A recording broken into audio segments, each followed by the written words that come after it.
I always wanted to go for the swim. I didn't actually want to get in the cold water, I just wanted to feel better after. So I wanted to find out what sort of drove other people to do that. No matter where you're swimming, you're connecting yourself to that landscape as well, so you're getting this sort of cognitive change as well as, you know, the physical changes that you're experiencing, and I think that goes a long way for getting people into it. And then I think once people start developing that mindset from swimming, that there's so many more things that are possible. Like maybe it's to do with your job and you're setting more goals and ambitions for yourself, or I think it's just incredible, really.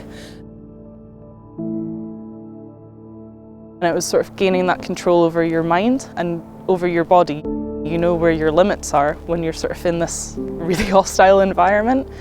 And I found that a lot of people did take that back into their normal lives, so they would sort of, you know, if they had a really stressful day at work, they knew that they had sort of the inner resilience and ability to control themselves and control their environment in a way, because, you know, wild swimming, you find the control because you kind of have to, so you sort of, whether that's going in really shallow or you're controlling your breathing. It wasn't really until after high school and university that I started going up hills and going out swimming and on the bike loads and exploring what Le Cabre and really Fort William has. Because I think growing up, you're not really pushed that direction, you're more pushed to what university you're going to go, what city you're going to go study at. It doesn't tend to be like, what are your options here, this incredible landscape. So I studied psychology with UHI. I did it online learning for the full 4 years, so I could sort of base myself here. And I did that on purpose so I could keep going out hills and really just enjoying myself.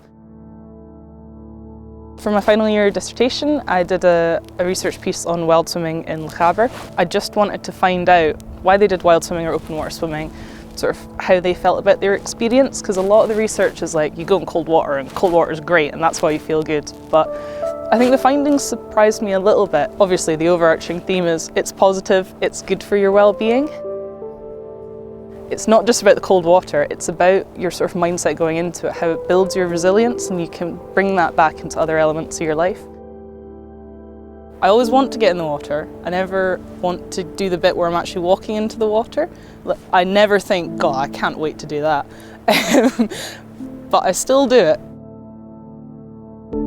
For people getting into it, you know, you get that immediate hit of endorphins and incredibleness and wow, this is brilliant. But then it sort of lingers for quite a long time after, but you're always going to have that really positive memory of that, because you can't not feel great. Your body is biologically and physically going to make you feel great.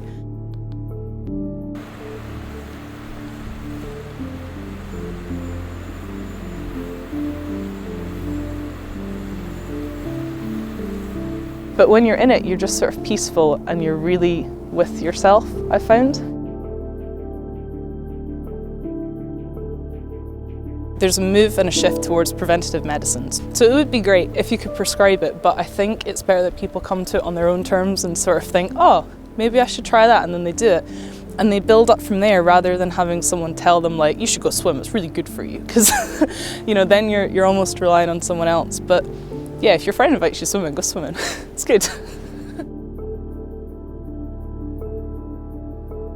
You know, when I'm swimming, I'm in my landscape, I'm in sort of Le Cabre and Fort William, and I feel really connected to it. And this is why saying that it's just the cold water that gives you the well-being really annoys me, because it's not. It's more of a mental aspect, it's more comprehensive than that. And I think a lot of the research struggles to capture that because qualitative research sometimes isn't seen as important. It's quantitative stuff. There's no numbers that you can say definitively. And I think for wild swimming, it's easy to maybe research open water distance swimmers because it's a sport like swimming, but dipping or getting your toes in isn't a sport. But what I really wanted to show with my dissertation is that that is going to give you some flow state on some sort of scale. You know, wild swimming is a really great starting place to start looking at our connection to place and nature and where we can sort of heal ourselves from that. And I would love to do so much more research on it, just trying to bridge the gap and look at why we're so disconnected from the places that we live, because, you know, there's so many things that could be solved if you just loved and felt part of where you came from.